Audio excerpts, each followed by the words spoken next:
രാത്രി 10 മണി ആയപ്പോഴത്തേക്കും പയ്യന്മാർ ഒരു സമാനം തന്നില്ല. അന്നാ ഫ്ലെക്സ് അടിക്കാൻ ആടില്ല, പെട്ടെന്ന് വരാൻ പറഞ്ഞു. ഉറക്കം കളഞ്ഞ് എൻ്റെ ഒരു പോക്കങ്ങ് പോയി ഫ്ലെക്സ് അടിക്കാനായിട്ട്. ചെന്ന് നോക്കിയപ്പോൾ ദേണ്ടാ നമ്മുടെ റീലിലൊക്കെ കാണുന്ന അതേ ഐറ്റം. ആടെ പോളി സാധനം പോയി കണ്ടപ്പോൾ എൻ്റെ കണ്ണ് തള്ളിപ്പോയി. എന്ത് പറയാനാണെന്ന് പറഞ്ഞു. ഞാൻ വിചാരിച്ച ചെറിയ ഏതെങ്കിലും ഫ്ലെക്സ് ആയിരിക്കും. ഇവന്മാർ ഇത്രയും വലിയ തെറ്റപ്പ് അടിച്ച് വെച്ചിരിക്കുകയാണെന്ന് എനിക്ക് മനസ്സിലായില്ല. ചെന്ന് ഫ്രെയിമും പിന്നെ ഫ്ലെക്സിൻ്റെ വലിപ്പവും കണ്ടപ്പോൾ ഒരു കാര്യം മനസ്സിലായി. നമ്മൾ ബ്രസീലുകാർ ഫാൻസിനെ മാത്രം വെച്ച് കൊണ്ട് ഈ സാധനം കൂടില്ല. അപ്പോഴത്തേക്കും ബാക്കി അർജന്റീനയും പോർച്ചുഗലും എല്ലാ പയ്യന്മാരെയും വിളിച്ചു. അപ്പോൾ ചെറുക്കന്മാരെല്ലാവരും എത്തിയതുകൊണ്ട് തന്നെ പിന്നെ ഗൈസ് നമ്മൾ വേറെ സമയമൊന്നും കളഞ്ഞില്ല, പരിപാടി അങ്ങ് തുടങ്ങാൻ തീരുമാനിച്ചു. ഫ്ലെക്സ് എല്ലാം അടിച്ച് കൂട്ടി നൂത്ത് വെച്ചപ്പോൾ എൻ്റെ ആളിയ പറയാതിരിക്കാൻ പോയി കിട്ടില്ല സാധനം.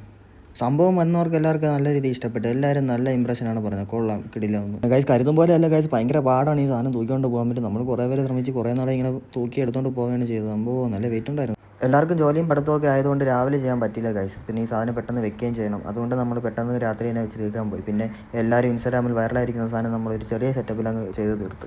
പിന്നെ സോഷ്യൽ മീഡിയയിൽ ട്രെൻഡിങ് ആയിരിക്കുന്ന സാധനം നമ്മളാൽ പറ്റുന്ന രീതിയിൽ നമ്മൾ ചെയ്ത് തീർത്തിട്ടുണ്ട് ഗൈസ്. അത് നിങ്ങൾക്ക് വീഡിയോ ലാസ്റ്റ് കാണാം. അപ്പോൾ ഇത്രയൊക്കെ ഉള്ളൂ ഇന്നത്തെ വീഡിയോ ഗൈസ്. വീഡിയോ ഇഷ്ടപ്പെട്ടാൽ ലൈക്ക് ചെയ്യുക, സപ്പോർട്ട് ചെയ്യുക, എല്ലാവർക്കും ഷെയർ ചെയ്യുക ഗൈസ്. ബ്രസീൽ ഈ പ്രാവശ്യം നമ്മൾ തൂക്കും എന്ന് കരുതുന്നു ഗൈസ്. ഇല്ലെങ്കിൽ വിഷമമൊന്നുമില്ല. Bye bye.